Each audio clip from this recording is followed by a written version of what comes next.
Liquor policy scam కేసులో ఢిల్లీ ముఖ్యమంత్రి అరవింద్ కేజ్రీవాల్ కు హైకోర్టులో మళ్లీ ఎదురుదెబ్బ తగిలింది. ట్రయల్ కోర్టు బెయిల్ ఆర్డర్ పై స్టే కొనసాగుతుందని స్పష్టం చేసింది. బెయిల్ మంజూరు చేసే సమయంలో మనీ లాండరింగ్ నిరోధక చట్టంలోని నిబంధనలను దిగువ కోర్టు పూర్తి స్థాయిలో పరిగణనలోకి తీసుకోలేదని పేర్కొంది ఉన్నత న్యాయస్థానం.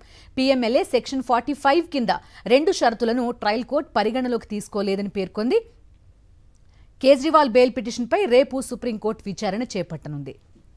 లిక్కర్ పాలసీ స్కామ్ కేసులో ఢిల్లీ ముఖ్యమంత్రి అరవింద్ కేజ్రీవాల్ కు హైకోర్టులో మళ్లీ ఎదురుదెబ్బ. ట్రయల్ కోర్టు బెయిల్ ఆర్డర్ పై స్టే కొనసాగుతుందని స్పష్టం చేసింది high court.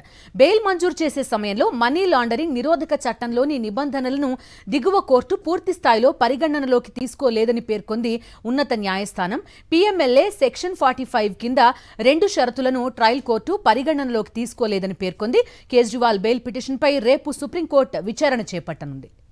Trial court bail order పై స్టే కొనసాగుతుందని స్పష్టం చేసింది ఢిల్లీ హైకోర్టు. కేజ్రీవాల్ కు మరోసారి ఎదురుదెబ్బ అంశంపైన బ్రేకింగ్ న్యూస్ ప్రస్తుతం మనం చూస్తున్నాం. పూర్తి డీటెయిల్స్ అందిస్తారు మా కరెస్పాండెంట్ వెంకటేష్ మనతో పాటు జాయిన్ అవుతున్నారు. వెంకటేష్, చెప్పండి, కోర్టు అబ్జర్వేషన్స్ ఏంటి? కొన్ని నిబంధనలను దిగువ కోర్టు పూర్తి స్థాయిలో కన్సిడర్ చేయలేదు అని కామెంట్ చేసినట్టుగా తెలుస్తోంది. ఢిల్లీ హైకోర్టులో మరోసారి కేజ్రీవాల్ కు ఎదురుదెబ్బ తగిలింది. ట్రయల్ కోర్టు ఇచ్చినటువంటి బెయిల్ ఆర్డర్ను రద్దు చేస్తూ గతంలో ఇచ్చినటువంటి స్టేను కొనసాగిస్తూ ఢిల్లీ హైకోర్టు సవివరమైనటువంటి తీర్పు వెలువరించింది.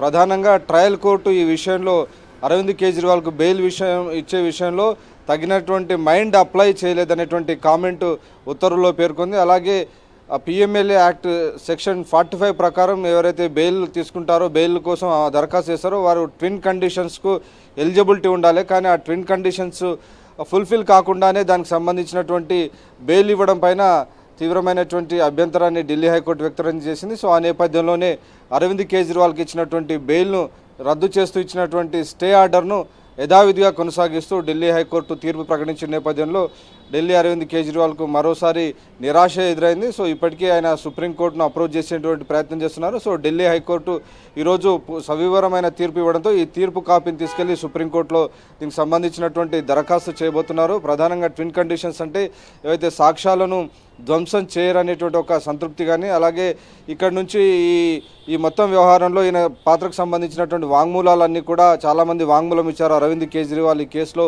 పూర్తిగా ఇన్వాల్వ్ అయి ఉన్నారు. మాగుంట శ్రీనివాసరెడ్డి, తెలుగుదేశం పార్టీ ఎంపీ మాగుంట శ్రీనివాసరెడ్డి ఒక వాంగ్మూలం ఇచ్చారు. తాను ఈ వ్యాపారం కోసం అరవింద్ కేజ్రీవాల్ను కలిసినటువంటి సందర్భంలో వెళ్ళి మీరు కవితను కలవండి, ఆమెనే ఈ మొత్తం వ్యవహారాన్ని డీల్ చేస్తున్నారని ఆమె అతనికి చెప్పడం.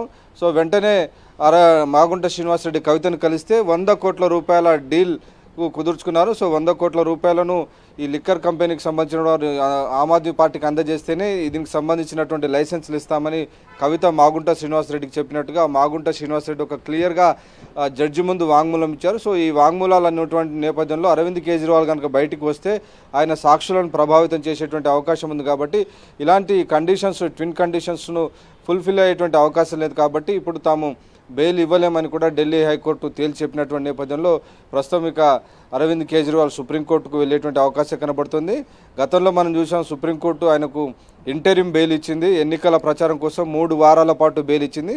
ఆయన 3 వారాల పాటు విస్తృతంగా తిరిగారు, ఎన్నికల్లో ప్రచారం చేశారు. కానీ ఎన్నికల్లో ఆయన పార్టీకి పెద్దగా ఆశించినటువంటి ఫలితాలు దక్కనటువంటి పరిస్థితి మనం చూసాం. సో అనూహ్యమైనటువంటి పరిస్థితుల్లో రీసెంట్గా ట్రయల్ కోర్టు ఆయనకు బెయిల్ ఇచ్చినప్పటికీ ఈరోజు ఢిల్లీ హైకోర్టు దానికి బ్రేక్ వేయడంతో అరవింద్ కేజ్రీవాల్కు మరోసారి నిరాశ ఎదురైంది.